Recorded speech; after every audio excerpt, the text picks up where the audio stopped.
Então vamos lá, gente. Mais uma vez, bom dia a todos.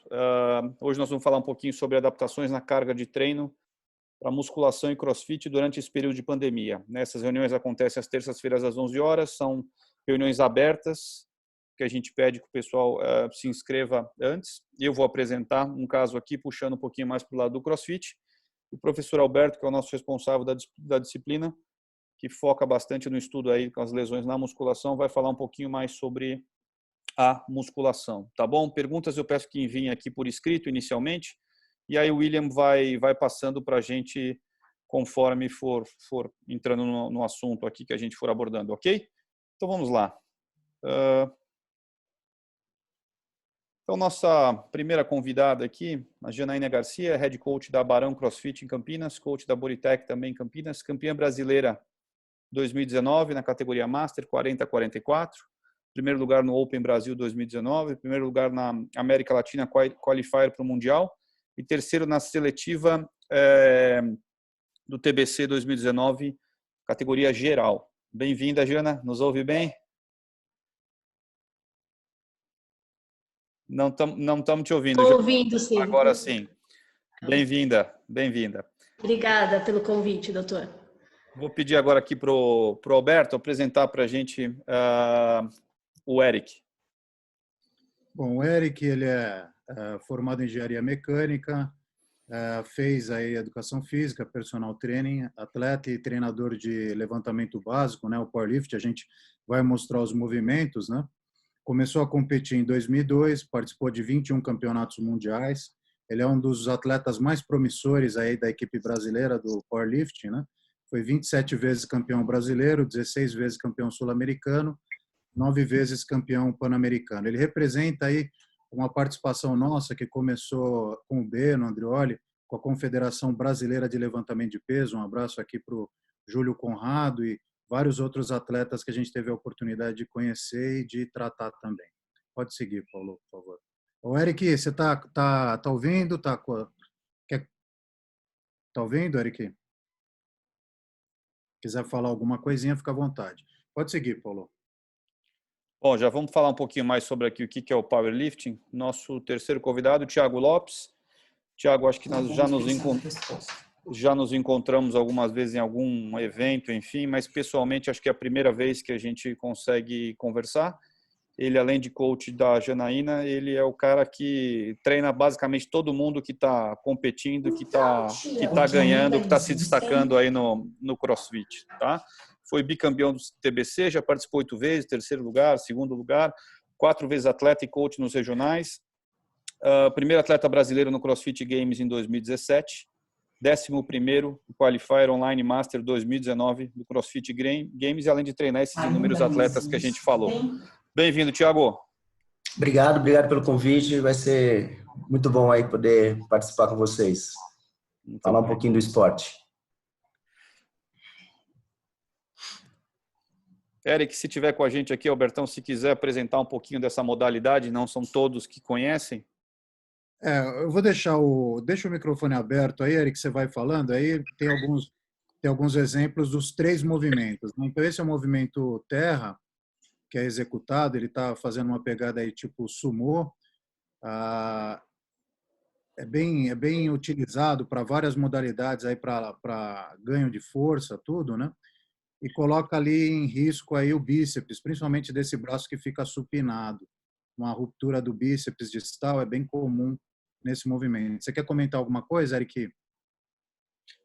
Não, tá tranquilo. Agora eu liguei o som aqui, agora você tá me escutando agora? Agora sim, ok. Primeira vez que eu mexo no Zoom aqui. Então, o Eric, ele, como vocês podem ver, ele está nessa categoria até 70 quilos, então ele é um atleta muito forte, com peso corporal baixo. Isso aqui é bastante interessante aí ver esses movimentos dele. Pode passar, Paulinho. Aí aqui o outro movimento, que é o agachamento. Então, agachamento no levantamento básico, o quadril tem que passar um pouquinho da linha do joelho, abaixar um pouquinho mais. É isso, né, Eric? Isso, certinho. Linha superior da coxa, passar a linha do topo de joelho, a gente fala, né? Para validar o movimento na competição. Ok. Pode passar. Aí tem a parte do supino também. Quais são as 3 cargas, então, o que você, a carga máxima, como é que está sendo aí das competições, o Eric, do Então, supino, terra e o agachamento?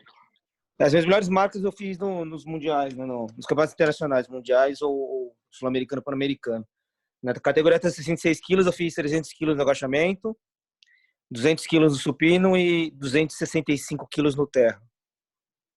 É isso aí. Eu acho legal a gente ressaltar para o pessoal aqui, acho que metade da musculação tradicional, talvez metade do CrossFit.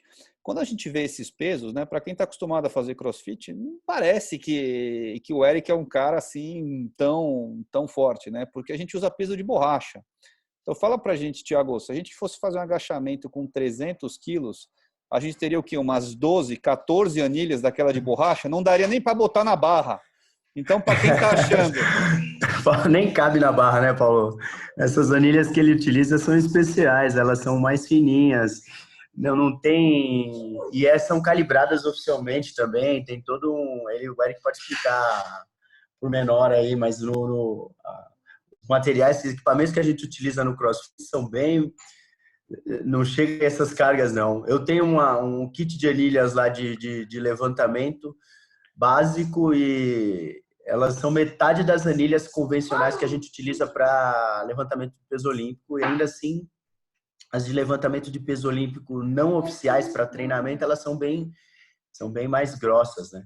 Para os amadores é bom, né? Porque você vai e faz um agachamento no CrossFit com aquele peso que parece um pneu, você fala, tô muito forte. Aí quando você vai colocar aqui nesse peso aqui, você vê que seu peso não tá tão bom, né?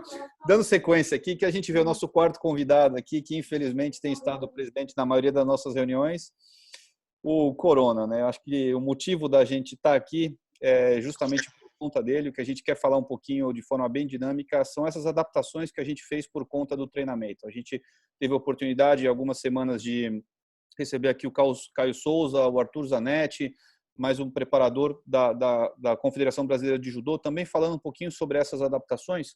Mas a ginástica e mesmo o judô são coisas que não são tão acessíveis, né, à população, não são tão fáceis de praticar em casa. Eu acho que a musculação e mesmo o CrossFit, com a popularidade que tem, são coisas que a gente vê realmente no dia a dia. Então, acho que essas adequações aí a gente vai acabar conseguindo colocar em prática. A ideia é falar sobre um pouquinho desse treinamento em quarentena, né? A primeira coisa, eu começo aqui com você, Janaína, como é que a gente faz para se motivar como atleta e motivar os nossos alunos, né? A gente vê que todo mundo que adora CrossFit, a primeira foto é o pistol e a segunda foto é o before e after. E agora nós estamos voltando para o before, né? Todo mundo engordando, destreinando. Como é que eu motivo esse pessoal, então, a manter a pegada de treino, Janaína? Então, eu acho que para motivar um atleta, eu acho ainda mais simples, porque ele já tem a sua automotivação, ele quer ter sua performance mantida, ele quer estar melhorando sempre, ele gosta de treinar, então ele tem necessidade de treinar. Então, acho que é até mais tranquilo. A grande dificuldade nesse período é motivar os nossos alunos, que não são tão atletas, né? Mais um aluno convencional, né, do boxe, que eu digo que está praticando o CrossFit, que hoje isso é muito comum, com outros objetivos, né? Não só a performance. E aí é mais complicado, porque o simples fato de sair da rotina, né, já fica mais difícil. Tá em casa, não tem o grupo. Tá trabalhando, mas tem desculpa para tudo, né? Você sempre deixa para depois. Você acaba comendo mais, dormindo mais, fazendo outras coisas.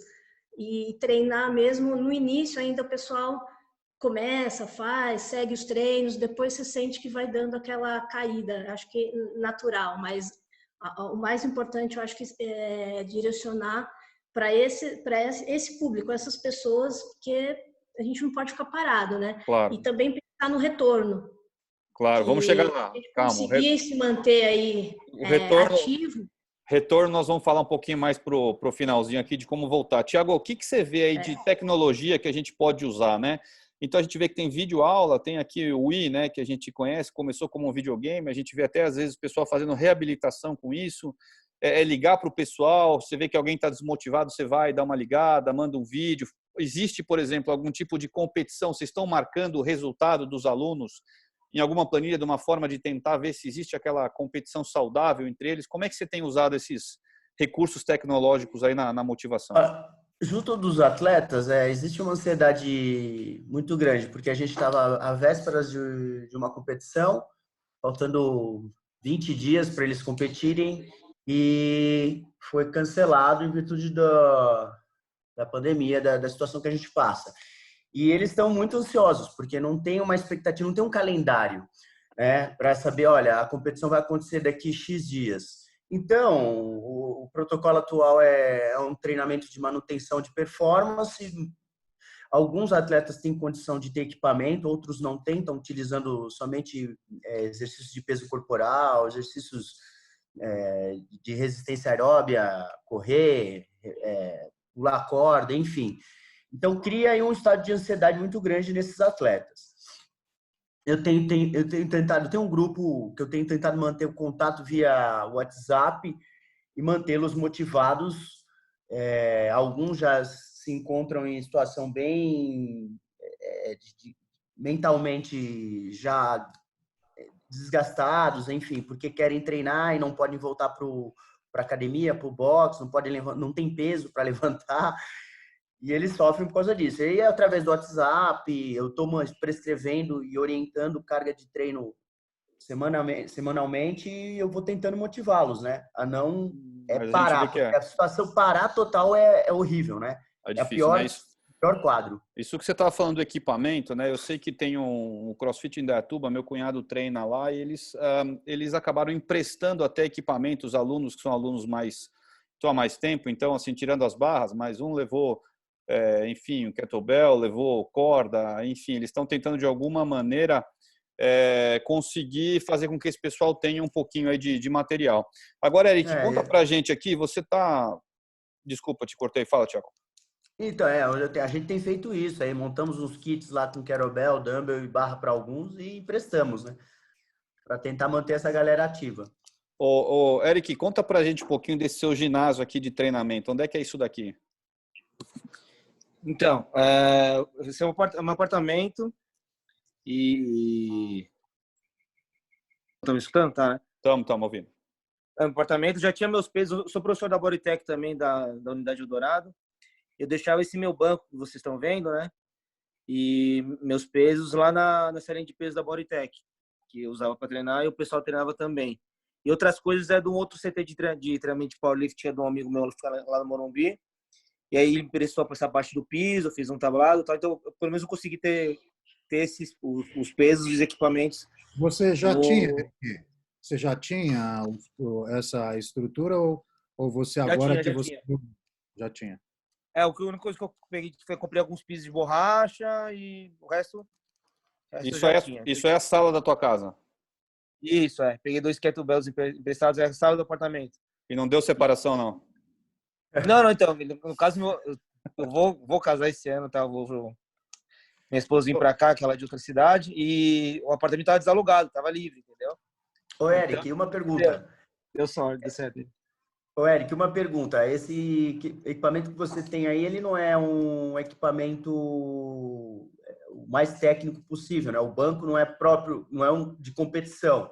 É mais para você manter os treinos mesmo, né? Não, ele é o que a gente utiliza em competição aqui no Brasil. Ele é oficial? Isso, o que a gente utiliza em competição no Brasil. Tu pode ver que tem a trava de segurança no supino, que dá para regular. O hack, né? E você tem alguém te ajudando nos treinos, não? Tem alguém que faz apoio? Não, sozinho, né? Treino sozinho, um pouco mais leve, treino em casa, né? Também estou numa fase de treino mais leve agora, que meu foco seria uma competição mais no fim do ano.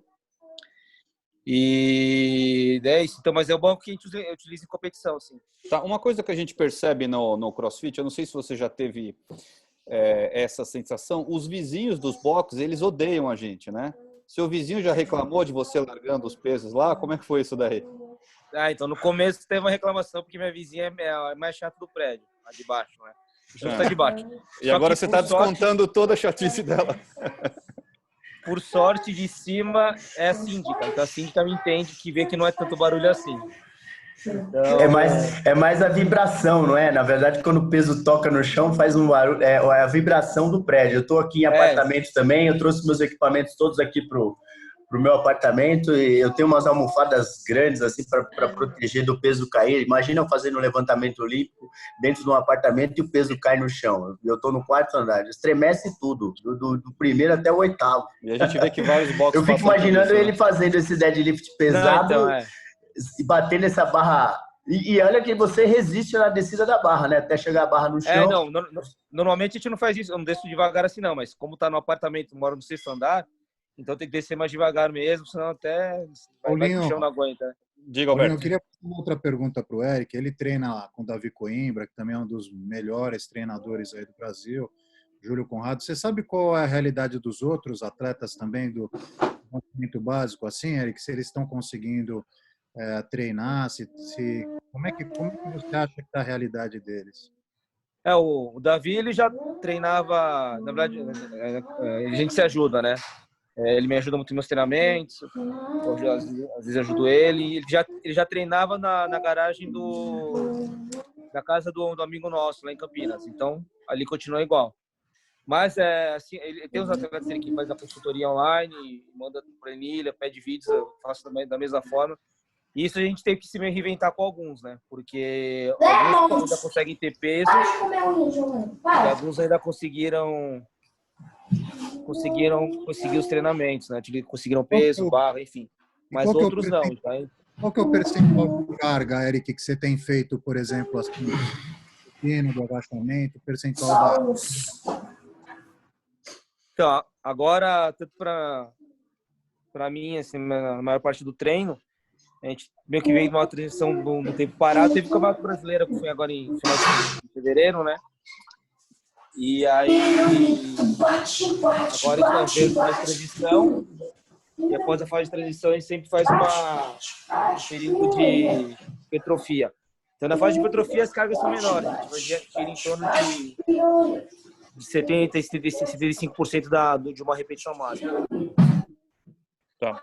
Aqui, ó, Thiago, não sei se você reconhece a Carla Sanches, ela é atleta sua também. Categoria 40-44. Comecei treinando com ela um tempo, acabei, enfim, virando paciente minha, hoje é paciente, amiga, enfim, treinamos juntos, e ela conseguiu um equipamento para fazer em casa, né? E a gente vê essas alternativas, então dá para usar o gramado, dá para usar aqui o playground.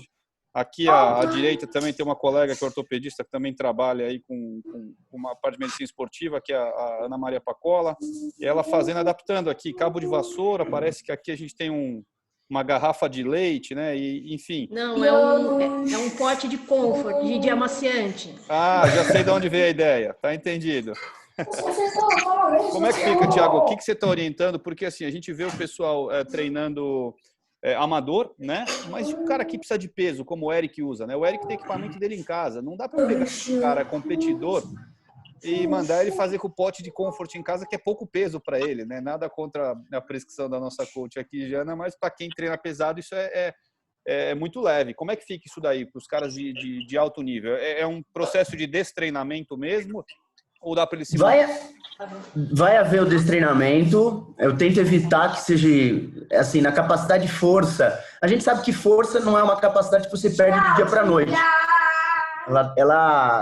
Você consegue manter ela ou evitar uma perda significativa. O que eu tenho adaptado é velocidade de execução, obviamente. Aumentar a velocidade. Trabalho em cima da velocidade de execução, de acordo com os movimentos que estou solicitando, enfatizando muito a fase excêntrica, unilateralidade, exercícios, agachamento numa perna, enfim. Tá, né? Jana, conta... Desculpa, pode falar. Então, são essas adaptações para a gente evitar a perda muito, muito grande da capacidade dos atletas. Janaína, conta para nós aí, o que você está fazendo na sala de casa aqui? Um pouco de tudo. É que, por mais que o box disponibilize alguns equipamentos, né, a quantidade de equipamento que a gente tem e dos alunos que precisariam desses empréstimos é impossível. Então, pensar em não ter um grau de perda, tentar minimizar, mas não ter, pelo menos aqui com a gente, é impossível. Então, foi o que eu falei, a gente está procurando pensar em manter a atividade, não ficar parado, mas dentro do possível, né? A gente sabe que muitas das vezes a gente não consegue o ideal, então a gente tem que trabalhar com o possível. Então, eu tenho que ficar pensando aí, alguns que tem, não é o problema. Eu tenho que pensar na maioria, pelo menos nos meus alunos, a grande maioria não tem o material disponível, então eu tenho que, além de pensar no exercício, no treino, pensar numa forma de viabilizar isso para a grande maioria dos meus alunos que não tem material. De fato, mas a gente viu que aqui você foi brilhante, né? Da mochila a gente até pensaria, mas essa de prender o lençol aí na porta, parece um TRX adaptado, ficou bem legal, é uma coisa que é fácil até de fazer em casa, né? Agora, quando a gente está falando aqui de prescrição de treino, a ideia é a gente falar um pouquinho sobre a carga, né, e a influência que a carga pode ter, tanto para treinar quanto um pouquinho para machucar também.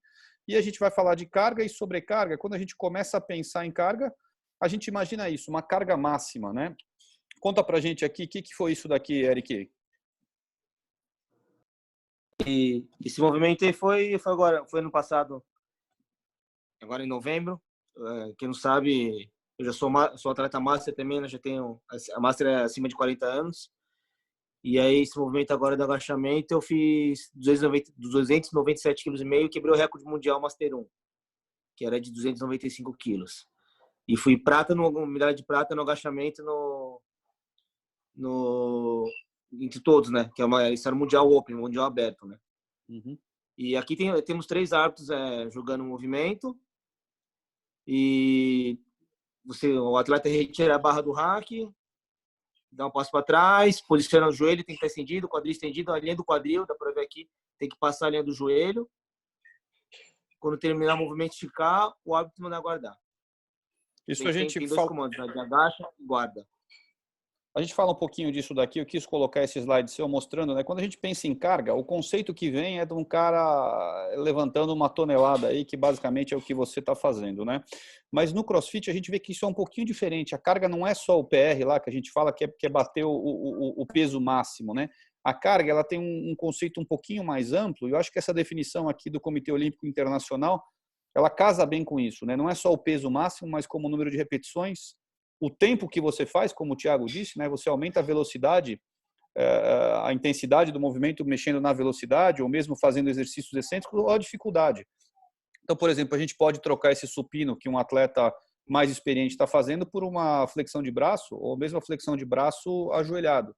Agora, eu acho que é importante a gente entender também que a carga, assim como não é só esse excesso de peso, outros movimentos, por exemplo, o movimento aqui que dura 10 segundos, leva uma sobrecarga, claro. A gente vê que, por mais que não tenha nenhum peso, a intensidade com que é feito leva uma sobrecarga. Nós vemos esses outros 2 vídeos aqui.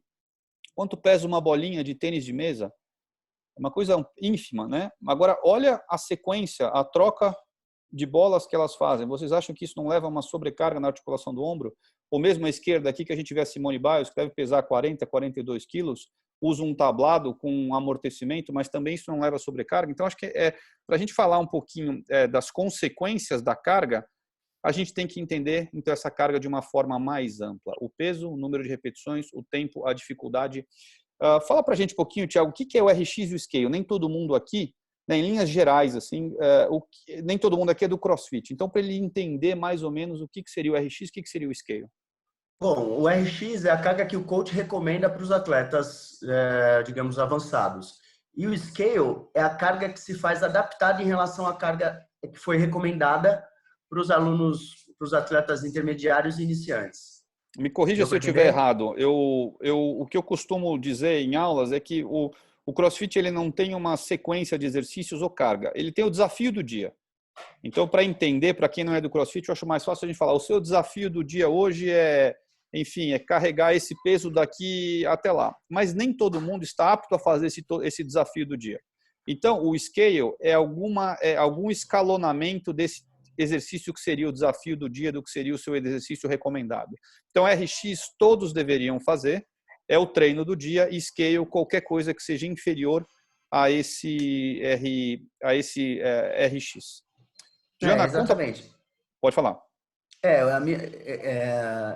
Uma boa colocação, porque o RX é a carga recomendada pelo coach. Acredito que para que todos os atletas consigam ou almejem atingir. E, obviamente, respeitando o nível individual de cada atleta, o coach ele vai adaptar ou vai escalonar a carga individualmente. Beleza. Nesse sentido, né? Muito bem. Eric, você que agacha com 1 tonelada aí quase nas costas, dá para fazer esses exercícios aqui, esse do meio aí que a Janaína está fazendo? Dá para fazer também. Uma curiosidade rapidinho, uma vez era a Fórmula ainda, não era Bodytech, eu já fazia parte da equipe. Teve um campeonato de resistência, campeonato interno que incluía a Fórmula de Campinas, de São Paulo, Minas Gerais e uma outra, em Morumbi, né? E aí os caras começaram a tirar sarro do pessoal do levantamento básico. Vocês pedem, vocês não conseguem. Aí eu fiquei uma semana treinando isso aí para repetição e acabei ganhando a competição que a gente fez pelo Google Online, né? E o pessoal lá de Campinas, que tinha os bares, que o Davi Coimbra, que falou o pessoal que faz powerlift também, tipo, começou a tirar sarro do pessoal lá. Falei, não era o basista que não conseguia fazer repetições? E aí eu ganhei essa competição aí. O pessoal teve que engolir essa. Parabéns, muito bem. Era barra fixa, flexão de braço e abdominais. Eu, por ser um atleta leve e conseguir mover um peso alto, para mim, repetição acabou ficando um pouco fácil. Então, tem uma relação aí, né? O interessante disso, Paulo, é o quê? Eu trouxe o Eric para comentar um pouco, porque ele tem essa mistura, né? Ele é um atleta leve e muito forte. Então, isso é uma questão interessante aí que tem no levantamento básico, no powerlift, que às vezes o pessoal esquece, porque vem logo à mente aqui só o atleta de 130 quilos, 140 quilos, mas tem também o pessoal leve e muito forte, né? Aqui a gente consegue ver esse exemplo, Jana, depois você pode comentar. Eu acho que é uma forma de mostrar como talvez os mesmos exercícios a gente consegue fazer de uma forma muito mais difícil, né? Uma flexão de braço que eu posso fazer com o joelho, eu posso fazer com essa explosão, tirando todo o corpo do ar. É um movimento extremamente difícil, né? A gente pode trocar, por exemplo, o core. Você faria uma pranchinha estática por essa troca pelo bastão e mesmo... Quantos metros você está subindo ali essa mesa? Tem o quê? 1,20, 1,30, Jana? Não, isso aí é praticamente minha altura, pera lá. Não sei te dizer. Mas até estando perto ali, dá para ver que está mais ou menos na altura do meu quadril. Ok. E esse exercício aqui, essa flexão aqui, é tranquilo de fazer? Esse você passa para os seus alunos? Então, não tinha passado ainda, mas agora com isso tudo, a gente tem que buscar coisas novas também, né? Sai um pouco da zona de conforto da gente estar sempre prescrevendo aqueles exercícios que a gente está acostumado a fazer no box, que tem o material ali disponível. E com então, o peso na do corpo, ausência, né? Na ausência Fantástico. dessa sobrecarga que o Thiago estava falando aí, que a gente muitas das vezes não consegue ter em casa, a gente tem que procurar alternativas aí de tornar o que era mais simples, né, tornar uma coisa mais complexa. E a gente fala um pouquinho, né, só para colocar um pouquinho de ciência no que a gente tem dito, a sobrecarga, na verdade, então ela não é só um movimento que a gente faz. Geralmente essas lesões por sobrecarga, elas vêm sem um evento que desencadeie isso daí, né? Ela vem de forma insidiosa, vem aumentando, vem limitando, são movimentos repetitivos. E eu acho que para quem é atleta profissional, como o Eric, como a Janaína, como o Thiago, a gente vê que a tolerância à dor, a adaptação do gesto e o diagnóstico também interferem, né? A gente vê que muitas vezes o atleta no altíssimo nível, ele tem até dificuldade de parar, tem medo de ir no médico, o médico mandar ele parar de treinar. Então, ele tem uma tolerância à dor muito grande. Então, a gente vê que essas lesões acabam realmente acontecendo. Alberto, explica para a gente um pouquinho, o Eric já é conhecido seu antigo, como é que foi como é que você conheceu ele? O que você tem tratado ao longo desse tempo, Albertão? Eu acho que você falou bem, Paulo. A boa parte das lesões relacionadas ao treinamento de força nem sempre são lesões agudas, né? Elas vêm acontecendo lentamente. E para o atleta de musculação, como a gente já falou algumas vezes, como eles têm o deltoide muito forte, essa parte do membro superior, às vezes aquele desconforto é um desconforto que não é tão grande como alguém que não faria, né? Então esse é o histórico do Eric. Além disso, ele teve uma luxação de patela quando ele tinha, se eu não me engano, acho que 18 anos, fez a cirurgia e mesmo com cirurgia de luxação de patela, luxação recidivante, ele tem aí esse histórico do levantamento de peso. Então, em 2014, ele foi operado, eu operei ele por uma lesão do tendão supraespinal, e 2016 por uma lesão do supra, ele tinha também uma subluxação do bíceps e uma lesão do subescapular. Eu acho que a gente tem aí os residentes, a Marina, a Gilvan, vocês querem comentar aqui a ressonância?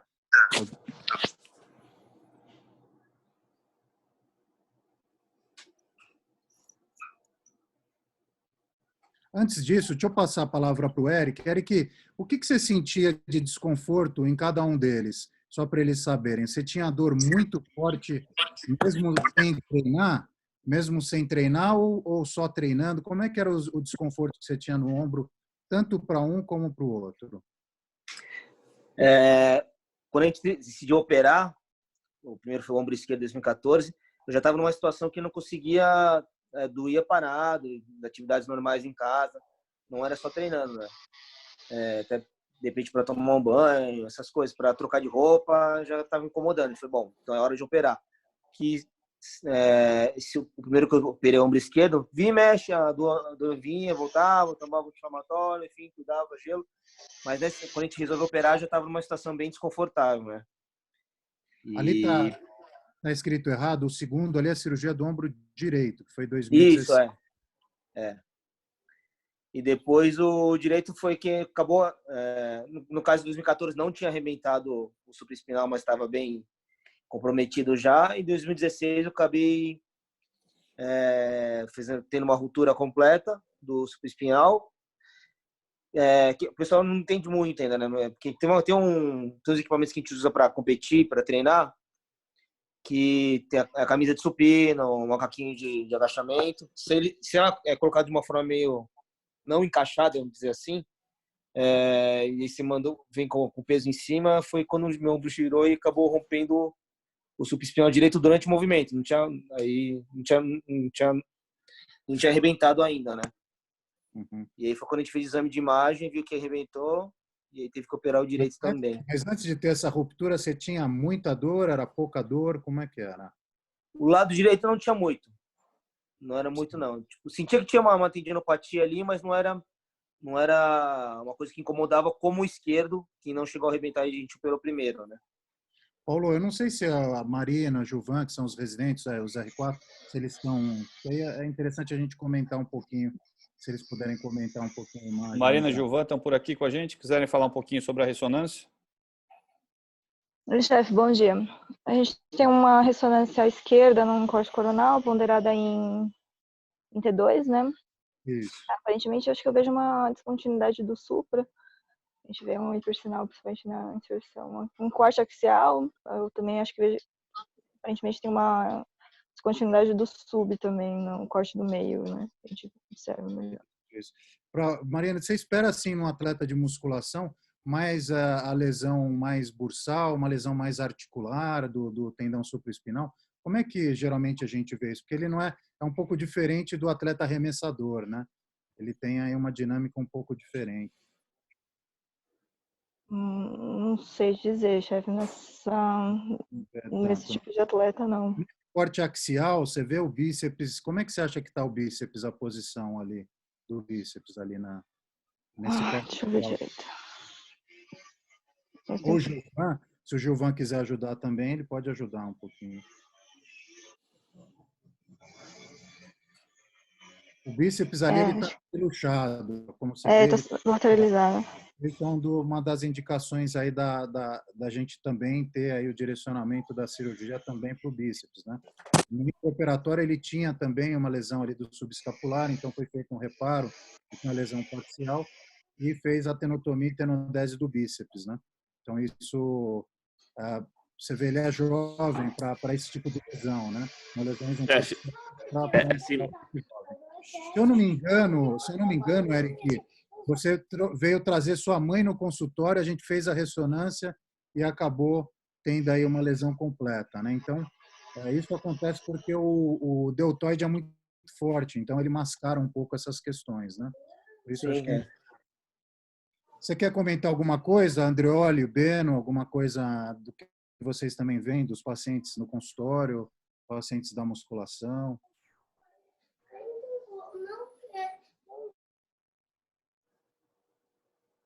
Eu acho, Alberto, que a experiência é essa. Quando a pessoa tem um deltoide muito forte, o exame físico ele tem uma variação um pouco diferente do que é o exame físico regular. Então, essa é uma experiência típica de medicina esportiva, entendeu? Ok. Alberto, eu complementaria também aqui, não sei se o Andreoli vai falar. Eu vejo, pelo menos no consultório, muitos atletas têm medo de procurar o ortopedista, né? Eu acho que a gente, no centro onde a gente está, no SET, na medicina esportiva na Unifesp, a gente tenta ao máximo devolver o atleta nas mesmas condições que ele se encontrava antes da lesão e num curto período de tempo, né? Então, existe sim aquele ortopedista que manda ficar um mês sem treinar, que fala que crossfit é um absurdo, que agachamento faz mal para as costas, dá anti-inflamatório e manda fazer um choquinho, né? Na verdade, não é essa. Então, acho que vale a pena mostrar aqui também que essas lesões sérias, quando bem operadas, né? O Alberto está aí para mostrar, o Eric voltou e bateu um recorde mundial. Então, a gente tem que saber também que com o correto diagnóstico e correto tratamento dá para voltar a treinar, sim. Não sei se o Andreoli está aí a falar, eu te interrompi, Andreoli, manda ver. Eu acho que a característica da sintomatologia que o Alberto falou é importante. Às vezes ele toma um remédio, diminui um pouco a carga, diminui o treino, essa dor melhora. Mas a partir do momento que persiste o sintoma, que faz um diagnóstico, acho que a cirurgia foi o ideal. Mas, assim, o caráter evolutivo da ruptura do manguito, quer dizer, ele pode melhorar com fisioterapia, pode melhorar com repouso, mas esse tendão daqui, 1, 2, 3 anos, ele vai atrofiar. É claro que é diferente do quadríceps, do tendão patelar, que rompe, o cara já vai direto para a cirurgia. Aqui, tem que tomar cuidado, porque ele fala, não, vamos fazer tratar conservador por um tempo, que vai melhorar a dor. Realmente, ele não tem tanta dor. Então, às vezes, passa desapercebido, e depois de 2, 3 anos, esse tendão já atrofiou, aí não tem mais jeito. O que a gente acaba pegando no ambulatório do SET. Caras que chegam com queixa de 4, 5 anos com o tendão atrofiado, aí complica. Então, quanto antes você agir em cima desse tendão, melhor. Eu acho que esse recado do Andreoli é o recado importante para nós. Às vezes, até, Andreoli, quando você tenta tratar conservador uma lesão que já é importante para um atleta de membro superior, às vezes ele desaparece por 2, 3 anos, 4 anos, e quando ele vem, você já vai ter que abordar ali com uma técnica já muito mais difícil e tudo mais. Então, A única coisa, Alberto, que pode esperar, às vezes o cara tem essa dor e tem um campeonato daqui 1, 2 meses. claro, exatamente. Claro que a gente não vai agir, mas quando ele volta da competição, ele tem que enfrentar, não tem... Claro. Acho que a gente pode ir seguindo, então, Paulo, porque aí a gente vai tendo um pouco mais de dinâmica. Quando a gente fala um pouquinho de, não de treino, mas o que a gente quer falar sobre a carga do treino com relação à lesão. Existem alguns modelos, tá? Esse é um modelo que eu particularmente gosto bastante. Ele é por um pesquisador chamado Tim Gabé, é um australiano. Ele conseguiu com esse gráfico aqui mostrar que existe uma zona verde aqui, o sweet spot, que em relação ao 100% aqui do que você aguentaria, se você treinar um pouquinho menos, um pouquinho mais, você está dentro desse perfil aqui, desse bloco que você não tem lesão. Entretanto, se você aumentar muito, você vai correr o risco de lesão. E o que eu tenho citado nas aulas, né, que para mim foi fantástico, se você também reduzir muito a carga, você vai machucar. Então, isso aqui mostra para a gente que o cara que é sedentário, às vezes, andar até o mercado, carregar com um botijão de gás, para esse cara que está fora de forma, as atividades do dia a dia muitas vezes são um desafio e ele acaba se machucando. Então, estar fora de forma se machuca, assim como treinar pesado demais se machuca. Então, eu acho que é fundamental a gente pensar nisso daqui, porque nossos atletas estão num processo de destreinamento. E quando esses caras voltarem, a gente vai falar isso aqui no final, se a gente não tiver cuidado e pegar um cara que está aqui 30%, 40% do que ele estava acostumado a treinar, e ele fizer uma sobrecarga, for para 120, 130, esse cara vai quebrar. Então, quando a gente fala um pouquinho sobre controle de carga, pensando não em treinamento, né? Eu não sou educador físico, estou aqui vocês para falar, o William com a gente, mas quando a gente fala em lesão, esse autor ele consegue mostrar alguns modelos que são bem interessantes. ele, junto com Billy Hulin, aqui em 2013, eles fizeram um trabalho que foi inicialmente com arremessadores de cricket. O que eles faziam? Eles mediam a percepção de esforço deles e o número de arremessos que eles faziam por semana e avaliavam o aumento destes arremessos em relação às 4 semanas de treino. Então, vamos lá. Eles pegavam na semana hoje, quantos arremessos você fez nesta semana? Nas 4 semanas anteriores, quanto você tinha feito? Uma forma dele quantificar esse aumento. Então, não adianta eu fazer 10 numa semana, 12 na outra, 14 na outra, 16 na outra, 18 na outra. O meu aumento, ele tem que ser baseado no que eu treinei em um mês. Porque se eu aumentar toda semana um pouquinho, em um mês, na verdade, eu dobrei, eu tripliquei a carga.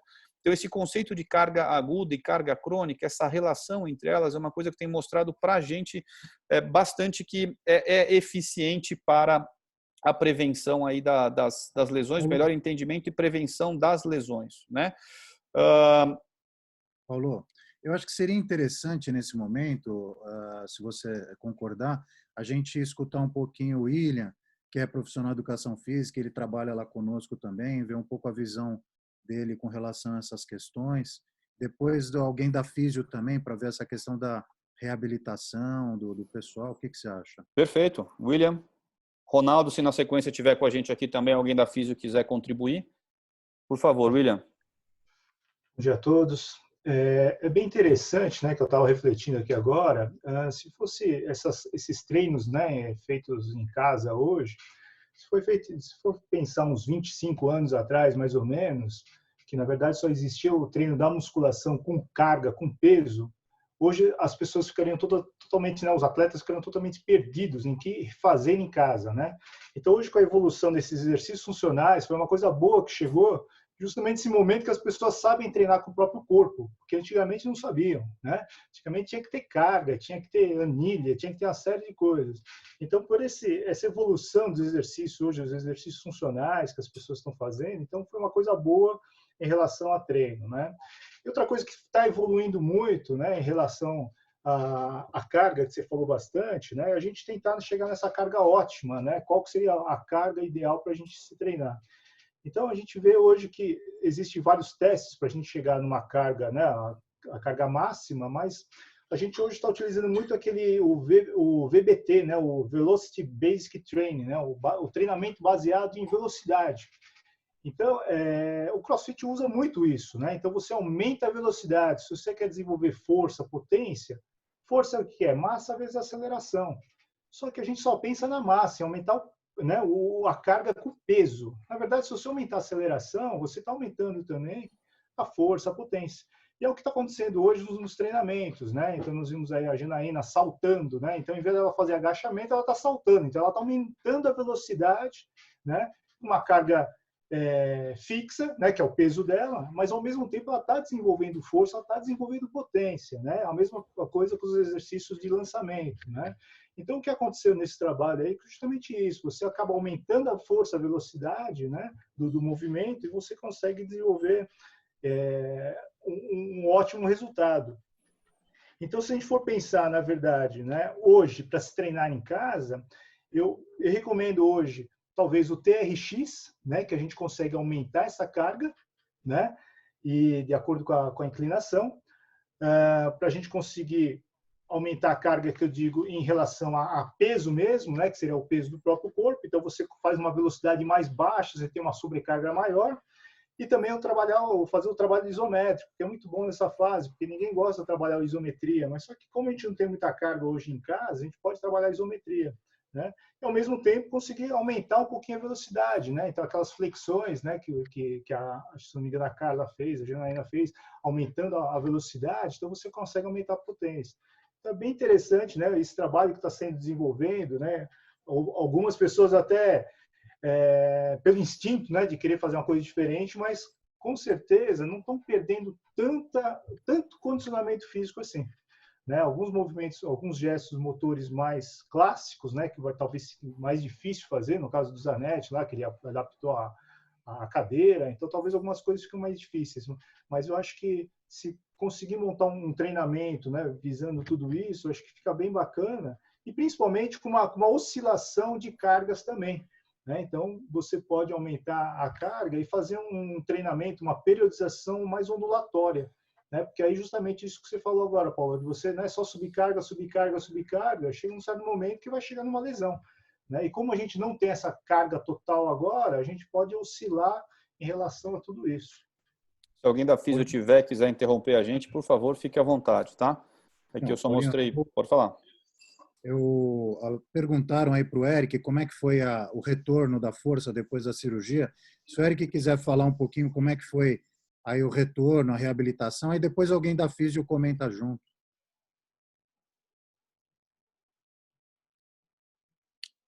Eric, está nos ouvindo?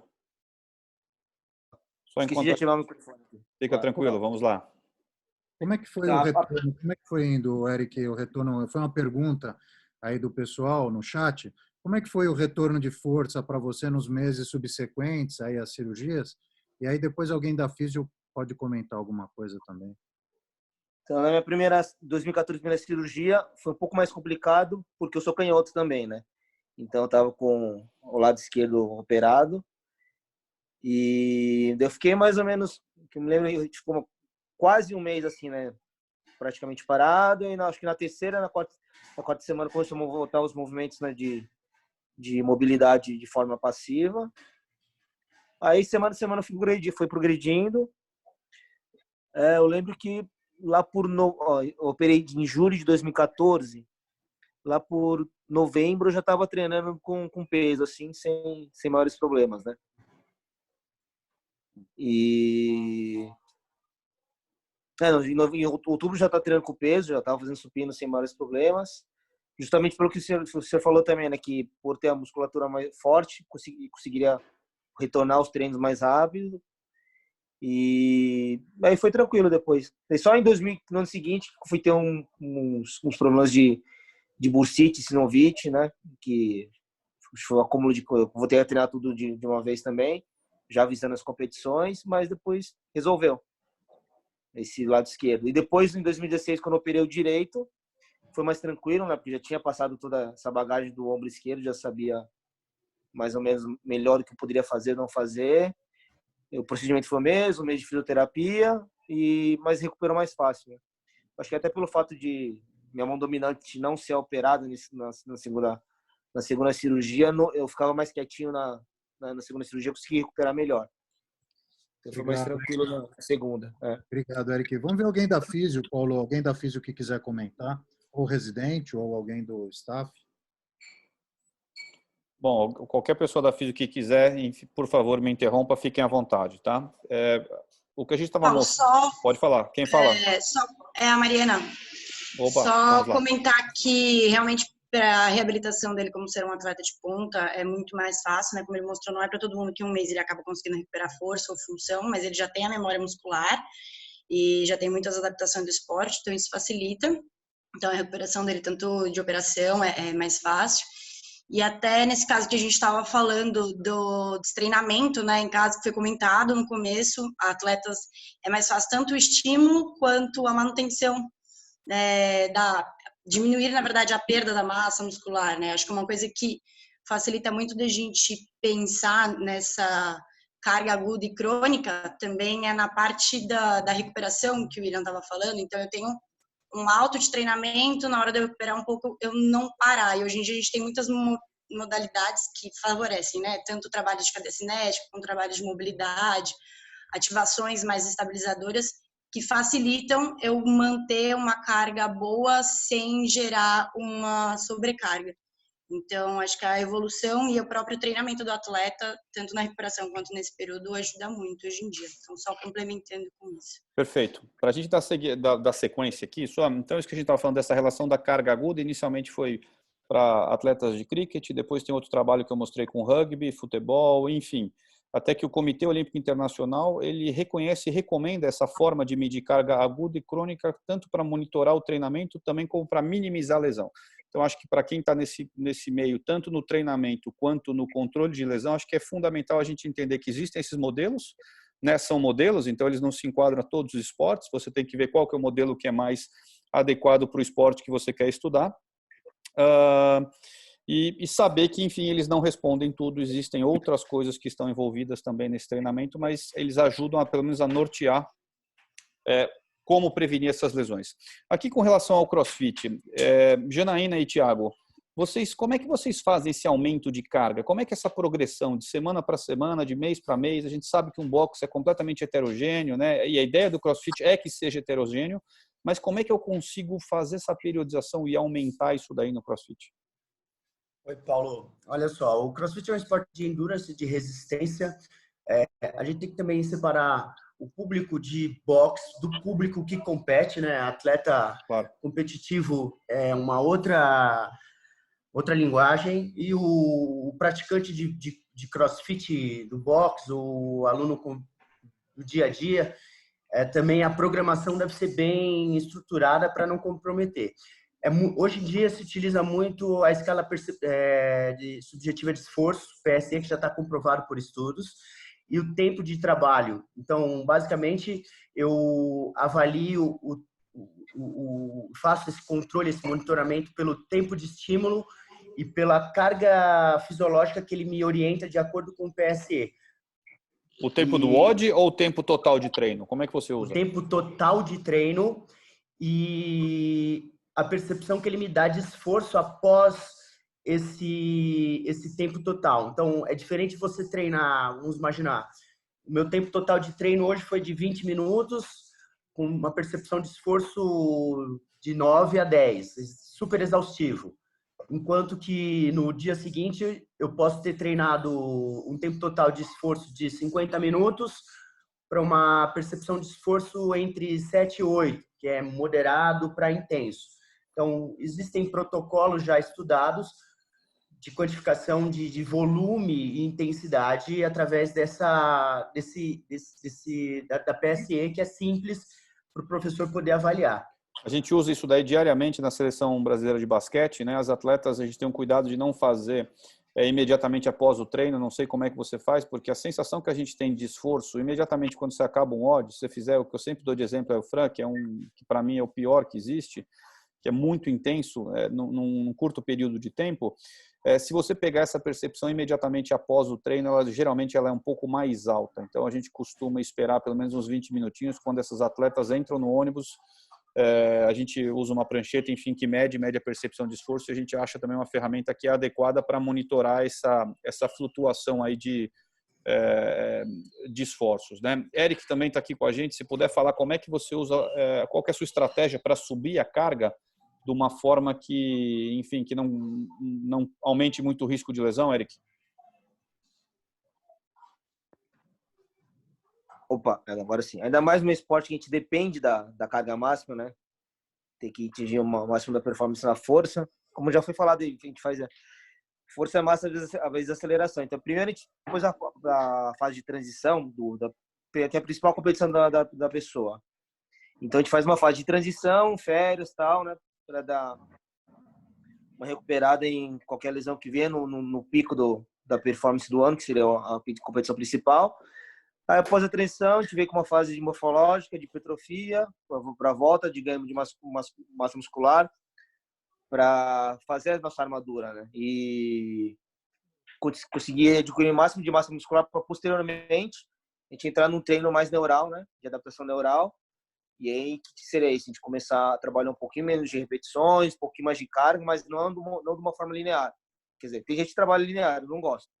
Eu gosto de trabalhar um treino mais pesado a cada 2 semanas. Mas no cada meio, 2 semanas? Por exemplo, assim, eu vou fazer um treino pesado, seria de 80% a 90% para 2 a 3 repetições, 2 a 4. Na semana seguinte, eu posso fazer a mesma coisa, mas giro em torno de 75% a 85% de uma máxima. Na outra eu volto.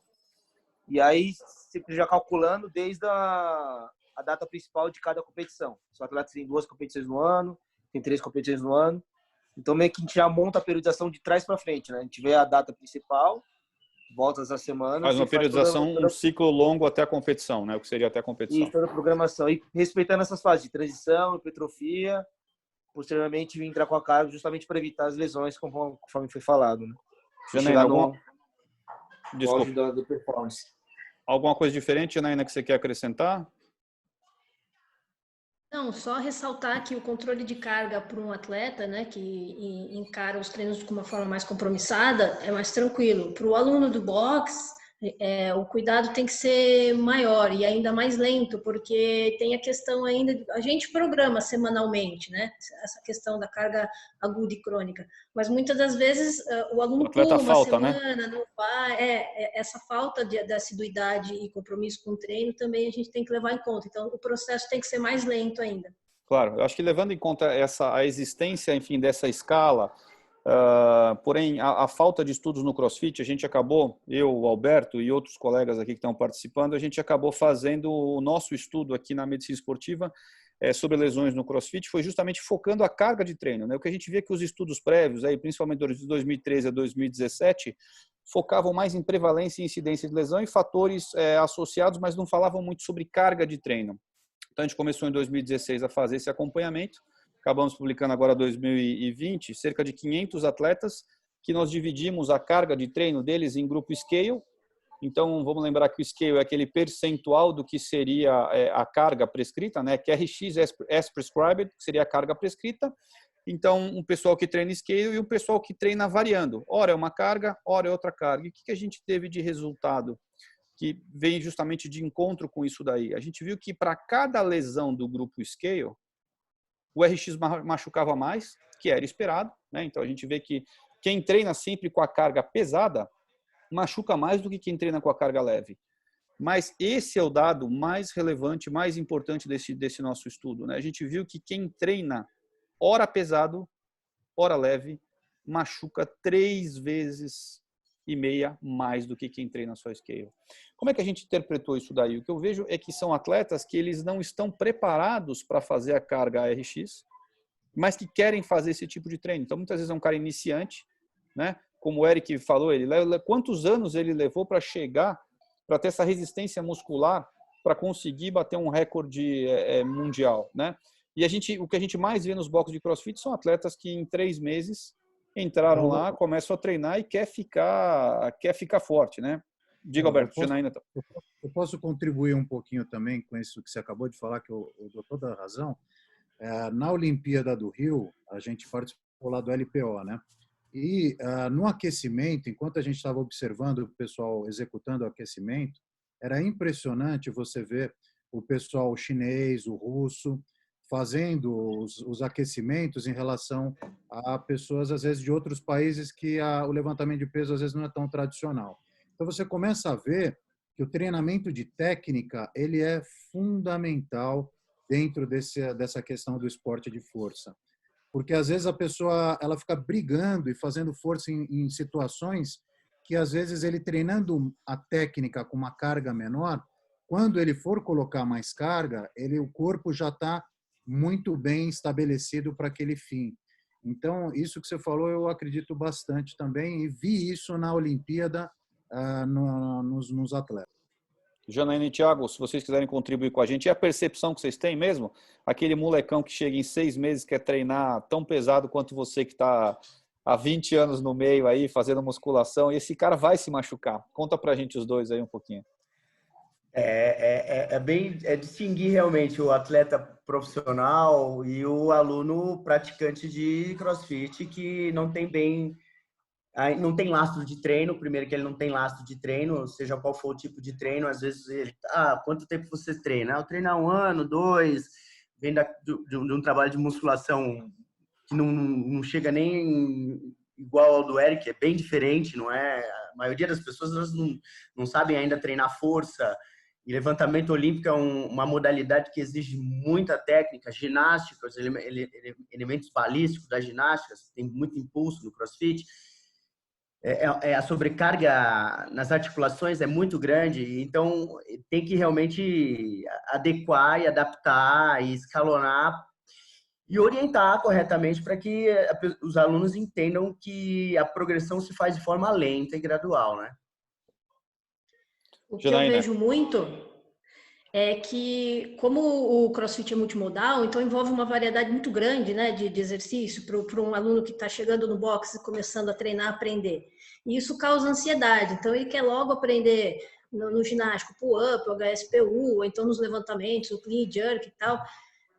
Então, ele pensa nas habilidades que ele tem que aprender. E, na verdade, a gente tem que pensar também no treino, não só em ensinar as habilidades, mas também no processo de desenvolvimento das capacidades físicas necessárias que viabilizem o processo de aprendizado daquela habilidade em específico.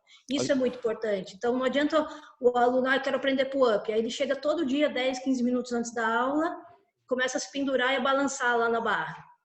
E o coach tem que tentar explicar que o pull-up não se resume a se pendurar e começar a balançar até conseguir subir. Ele tem que desenvolver a capacidade física de força necessária de puxada para conseguir chegar naquela habilidade. E core, enfim, outras capacidades físicas envolvidas, né? Mas ele quer aprender a habilidade, ele quer aprender o pull-up. E quer pular essa parte do desenvolvimento da capacidade, força, para se conseguir fazer o pull-up. Tá, eu vou dar uma acelerada aqui para a gente não passar muito do tempo do horário. Então, assim, esse slide que eu coloco, né? A carga é a culpada. E olha aqui, a gente vê o Eric lá com aqueles pezinhos fininhos dele, né? E, na verdade, se a gente fosse colocar a barra dele aqui, teriam que ter 7 de cada lado dessa nossa aqui do cara fazendo o agachamento. A carga não é culpada, né? Eu acho que nesse estudo que eu fiz, eu resolvi estudar isso daí, mas a gente sabe que não adianta você só culpar a carga se você não tem a técnica, se você tem uma lesão prévia e não tratou da forma adequada, se não tem uma periodização, se você quer evoluir muito rápido, né? Isso que a gente tinha falado, um outro gráfico daquele mesmo autor, do Tim Gabé, ele fala um pouquinho sobre o return to play aqui. Ele mostra, por exemplo, a carga. Então, vamos dizer que esse atleta aguentasse 100, seria isso daqui. Esse cara vinha treinando 70%, depois 30%, e ele subiu de 30% para 160% em 2 semanas. O que esse cara teve? Lesão. E aí ele lesou e ele foi para 20%, foi para 0%, e ele precisava voltar, tinha uma competição, tinha o verão, enfim, tinha N coisas para fazer, e ele foi de 0 na semana 17, ele foi para a semana 18 a 1,9. Olha a subida que esse atleta fez. Então, uma das coisas com os artigos que eu tenho visto e com essa publicação nossa que eu vi é que a velocidade com que a gente aumenta é muito mais séria do que realmente a carga em si. Se eu aguento 100 e eu fizer 120, ok, esses 20 não é muito. Agora, se eu aguento 10 e for para 20, eu aumentei 100%. Então, a gente realmente tem que respeitar a carga. Um último artigo também desse autor falando, né? Então, the floor, a capacidade do atleta, que é aquela carga interna, o quanto ele aguenta, the ceiling, onde ele quer chegar. E o que ele precisa para ligar essas duas coisas? Ele precisa ter tempo.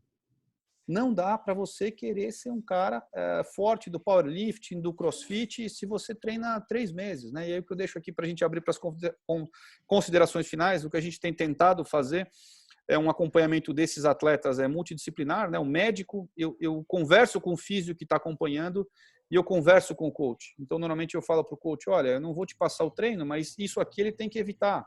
Aquilo ele tem que evitar. E quando a gente está falando, nós todos como profissionais, a gente não pode só apagar um incêndio de ver a lesão, a gente precisa pensar na reabilitação, corrigir o gesto esportivo que muitas vezes está errado, fazer essa periodização adequada, porque senão esse cara vai romper. E aí aqui, antes da gente entrar nas considerações finais, a última pergunta para cada um dos nossos aí convidados, como planejar o retorno, né? Se eu sei que eu vou voltar muito rápido, eu posso me machucar? Como é que eu faço isso, Eric? Como é que a gente faz essa periodização aí? E em quanto tempo eu consigo voltar ao ritmo que você estava em janeiro, antes da pandemia? Depois, Janaína e Thiago, por favor, também. Então, inclusive eu tô nesse projeto que eu teria haveria um campeonato mundial em junho agora, na Bielorrússia, e por causa da pandemia foi adiado, e eles adiaram já para o início de outubro, né? Espero que até lá dê certo. E comecei a montar a periodização já voltado para essa data aí. Quem tem peso em casa, estou conseguindo mexer com isso, mas quem não tem peso em casa, estou tentando trabalhar velocidade, com exercício peso corporal, flexão, elástico, enfim. Exercícios laterais com a perna, agachamentos laterais. E a gente está, o pessoal programando já esperando nos próximos meses aí para sair dessa fase da quarentena e já voltar aos treinos, já voltar no nível básico de treino, né? Nada, não chegar a entrar em treinamento. Legal. Janaína e Thiago falaram bastante, né, do atleta de alto rendimento. Eu acho que o Eric já deu um depoimento aqui do atleta de alto rendimento que volta muito mais rápido, mas e o aluno? Aquele cara que está 2 meses sem fazer nada, fez 3 flexões em casa, 4 abdominais, como é que nós vamos nos planejar para esse cara voltar sem se machucar? A recomendação que eu diria é controlar o tempo de trabalho desse aluno, cargas baixas, readaptação técnica novamente, né? Então, muitos drills e orientar ele. Não adianta agora ele chegar na primeira semana, assim que for liberado o decreto aí, que ele voltar a treinar, ele já querer trabalhar com as cargas que ele vinha fazendo antes da pandemia. Então, vai ter que voltar realmente a treinar com a barra, exercícios ginásticos adaptados, né, com elásticos ou com amplitude de movimento reduzida, até que o corpo dele responda de forma adequada. A minha preocupação vai ser essa. O medo é que muitas vezes eles voltam querendo descontar o tempo perdido. Ele não volta no que ele estava. Ele quer fazer 130% do que ele estava, né, Jana? Exatamente. A gente vai ter que conscientizar nesse sentido, né? De que a gente vai ter que começar praticamente de novo, fazer um período de base aí bem estruturado, tudo muito adaptado e progredindo aí tanto em volume quanto intensidade, carga, aos poucos. Beno e Alberto estão aqui com a gente também. Só para fazer umas considerações finais para a gente aqui. A gente já está com o tempo um pouquinho estourado. E aí eu volto para os atletas só para fazer a consideração final e a gente encerrar. Isso, acho que podia já passar para eles para consideração final, Paulo. Só a Marina perguntou o que os atletas do CrossFit acham com relação a terem mantido o CrossFit Games esse ano. Aí passa a palavra para eles já fazem a consideração final. O Eric também, aí depois o Beno, o Andreoli, se eles quiserem falar alguma coisa, a gente finaliza. Tiago, o que você achou da competição online? Obrigado pela participação. Teremos outras oportunidades aí. Ok, o CrossFit Games ainda não está definido bem como vai ser o formato dele e nem data em certo se vai ser. Eu estou com um atleta Tim que se classificou, mas ainda está tudo muito incerto. Eles não deram uma resposta ainda de quando vai ser, como vai ser. Só jogaram no ar que talvez seja lá no rancho e sem público assistindo, mas ainda não tem nada certo.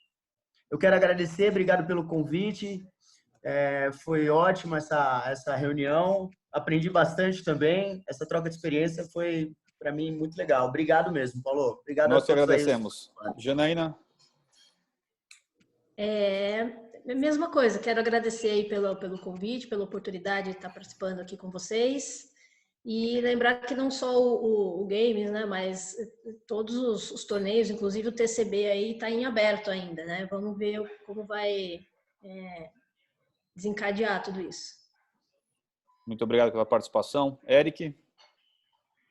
Aproveitar essa época pós-pandemia para conscientizar todos a não voltar com cargas altas e priorizar a parte técnica, né?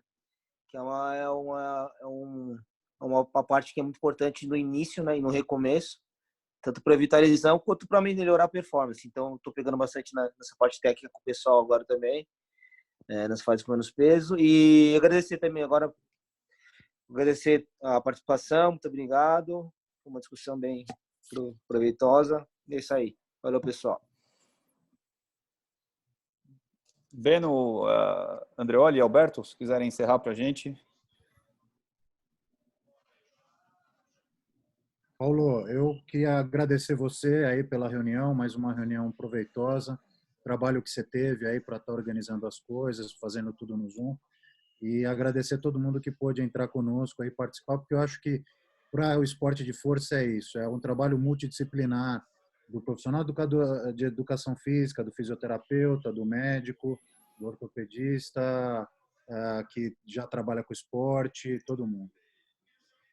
Tá bom, pessoal, mais uma vez obrigado. Terça-feira que vem vamos ter outra reunião às 11 horas. Quem quiser, são abertas. É um prazer. A gente, ainda mais quando tem educador físico, fisioterapeuta, nutricionista, realmente enriquece muito as discussões e foi realmente excelente. Mais uma vez, os 3 convidados, obrigado. Alberto, resto do staff, aí um prazer. Boa semana a todos aí. Saúde para todo mundo. Um abraço.